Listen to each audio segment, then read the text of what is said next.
What's up, everybody? We back with another message, another video. Thank you to all my new subscribers and future new subscribers. You know we do nothing here without God because everything is spiritually led by God over here. We cover the world from a spiritual and physical aspect to get the raw, real, and uncut answers. So anything you hear, anything you see in these end times, may you test the spirits, aka take the words and visuals back to prayer with God, as there are many Decepticons running around in these end times sent from the enemy, had a strong, close, and personal relationship with God. Good, great, and awesome. All right, June 21st, 2025, word from the Father, everybody.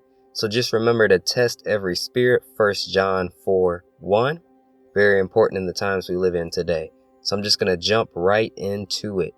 So the Father starts off by saying this: "For my children, it will be important to stay close to me. Abide in me, my children, for everything will work out for those in my hand. For those who have decided to oppose me through those that serve me, this is indeed my last warning to you." So he's saying people who have opposed him through his messengers is all he's saying. "My last call for you to see truth behind every word I have given you. I will not give you over to a strong delusion. For those who have continued to entertain lying spirits and prophesied lies mixed with given truth, I shall give you over to the spirit you called Father." So he's talking about people giving out messages that may not be hearing from him, but he's trying to reveal truth to them.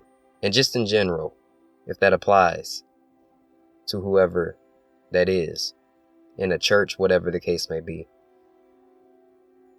"As it is written, the Lord God declared disaster on Ahab, which by the mouth of a lying spirit through his prophets led him to his demise. My children, many of those who you see in churches and on public platforms have done wrong in my presence and through my eye. The truth has been presented to all that I have allowed it to be in my timing. That means that those in the open spaces have been warned of their wrongdoing and have retaliated against me knowingly. There comes a point where you cannot blame the deception of the enemy any longer. There has been a rejection of truth, my beloved. They look with their eyes at the truth, and within their hearts they call it a lie.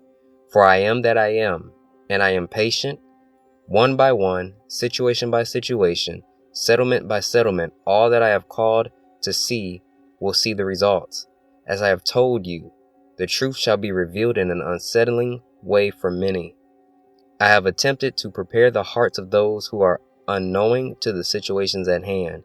So he's talking about people who watch that don't necessarily know what's going on when conflict arises or spiritual warfare amongst churches, platforms, all these different things.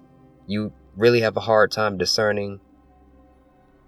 You don't really know any better because you're learning and so forth. Wherever you fall, he's preparing your heart because it may come as a shock to a lot of people. The truth. There shall be no more of this. So he's talking about deception in terms of the way things have been going. It's going to begin to change. Just as the days of Moses, Pharaoh saw the power of my hand and denied the truth with the depths of his heart. In turn, the truth hardened his heart. The truth was my hand within the difficulties of my children. Pharaoh walked himself and led others right into demise. Ahab refused the truth after my final warnings and was led into his demise. Judas turned away from the sight of truth because it was not enough of fulfillment to him. Many of those you follow fall under the same categories, and many of my children have been blinded by prophecies that glorify blessings over hiding the truth behind the ministry itself." So, words about blessings rather than biblical truth behind what's really going on. "This is my final warning to you who have heard the warnings and refuse to acknowledge truth." So this part is for spectators of this ministry for the wrong reasons. You're watching for the wrong reasons. The Father said this: "And final, this is for those that are looking at this message with malice in your mind and anger in your hearts. I have allowed you to be a spectator of what I am doing here. For some of you, you have spectated with the wrong intentions for months, others years, and to another long periods.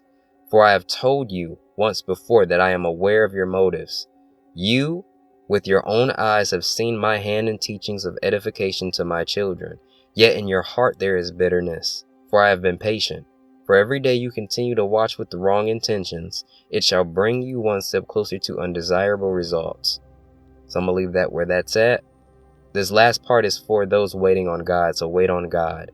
For my children who are waiting on me, continue to wait patiently for your Father.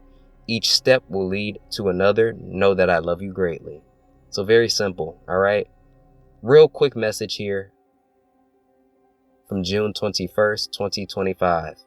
And he just says, tell my children not to be in fear. So don't be in fear thinking, oh, I'm doing something wrong. He's really talking about people in churches and in public places teaching and giving prophecies and words, and they aren't hearing from him, okay? Or they're doing wrong and they've been rejecting truth. It's a difference than somebody trying to figure things out and battling strongholds. All right? And the Father just says, know that I love you greatly, my children. Those who have waited for me continue waiting on me. So peace and blessings, and I will catch y'all in the next one.